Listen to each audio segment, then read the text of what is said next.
Bien, vamos a plantear nuestro tema de hoy, que se denomina nativos digitales.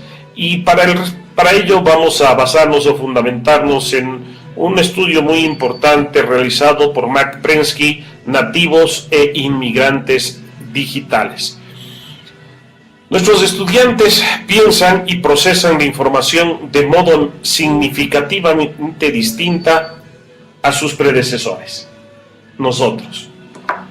Esto, sin duda alguna, nos obliga a los inmigrantes digitales que nos dedicamos a la enseñanza, de pronto poder estar presentando o empleando una lengua obsoleta, es decir, un vocabulario bastante diferente al que estarían acostumbrados nuestros estudiantes. La voluntad férrea de los profesores de instruir a los nativos según su perspectiva dificulta mucho más el proceso, está claro, ¿no es cierto? Entonces se impone una reconsideración urgente de métodos y contenidos. Esto sin duda alguna que nos indica que la enseñanza que debe impartirse tendría que apostar por formatos en tiempo libre, es decir, o de ocio, ¿no? Es decir, el estudiante no solamente tendrá que aprender en el aula, sino también en sus ratos libres, que es lo que suele hacer. Es necesario que todos los temas sean revisados para aplicar nuevos métodos en su proceso de enseñanza-aprendizaje. Nuestros hijos están siendo socializados de una manera muy diferente a la nuestra, sus padres. Eso quiere decir indudablemente que ellos tienen, ya lo sabemos, contextos diferentes. Es decir, tienen un tipo de contacto diferente, un tipo de contexto totalmente abstracto para nosotros. El aprendizaje, uno de los aprendizajes en los que está perseverando mucho más los muchachos, los nativos digitales, son los juegos digitales, que a la final es una fórmula didáctica muy novedosa y muy útil, que, bueno, no digo que sea lo último, esto ya viene algún tiempo, pero sin duda alguna tenemos que pensar en su aplicación, porque a la final es lo que el muchacho está acostumbrado a realizar y tiene su significancia. Esto es bastante importante. Nosotros vamos a ver que en los juegos los muchachos muchas veces perseveran quizás más que en una clase, perseveran mucho más que en un deber, ¿no? Eso es con los niveles de dificultad. Ellos tienen una dificultad, luego acceden a otro, luego a otro. Si tienen dificultad en uno, están hasta superarlo. O sea, es una perseverancia bastante interesante.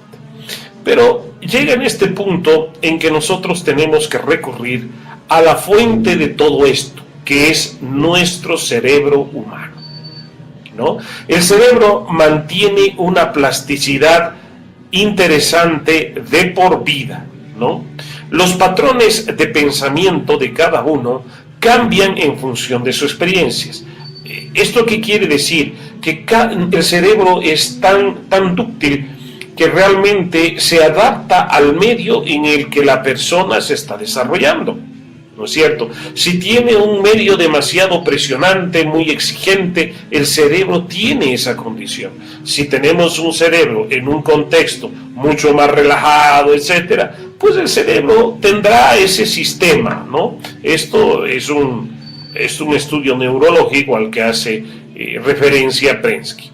Las personas que reciben distintos estímulos de la cultura que las rodea piensan de otra manera, es decir, no solamente un contexto, estamos viendo esto, es decir, no solamente el contexto de desarrollo, sino la cultura en sí, ¿no? La cultura en sí. En países desarrollados donde existe una apuesta bastante significativa a la cultura, vemos que todos los niños, etcétera, tienen un estímulo diferente al que nosotros lo tenemos en los países latinoamericanos.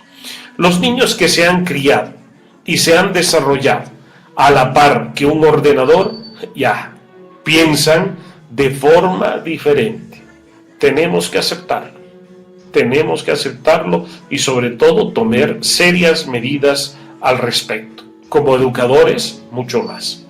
Ahora tenemos una generación con una mezcla de habilidades cognitivas diferentes de la de sus predecesores, estos nativos digitales. Los juegos de aprendizaje para niños, si están bien hechos, conllevan el aprendizaje y al mismo tiempo motivan y captan a los usuarios. Hemos hablado de los niños, podríamos hablar de estos nativos digitales adolescentes, están en la misma onda. Y si ustedes ven, muchas veces estamos hablando ya de nativos digitales que están oscilando los 18, 20 años, ¿no es cierto? O hasta los 23 años, es su mundo.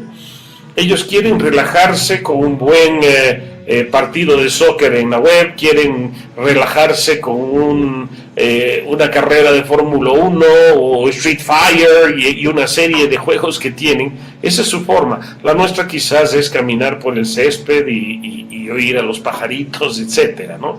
Pero esta es su forma de abstraerse, ¿no? A todos estos nativos digitales les gustan los juegos más que practicar, porque captan su atención y hacen posible que el aprendizaje, el aprendizaje en sí sea de una manera indirecta, lúdica, ¿no? Esa es la forma en que el muchacho aprende. En fin, este corto diálogo nos va a permitir afirmar que los profesionales de la educación saben que no contactan ni se comunican con sus alumnos nativos digitales como lo hacían con los estudiantes de otras generaciones. Y no pueden cerrar los ojos ante esta realidad incuestionable. Pues aquí estamos. Tenemos que adaptarnos. Tenemos que definitivamente hacer como el camaleón. Si bien es cierto, ahora nos dicen que somos nosotros no pertenecemos a los nativos digitales, sino a los inmigrantes digitales, es hora de adaptarnos lo mejor posible. No veamos atrás, veamos ahora para el futuro. Muchas gracias.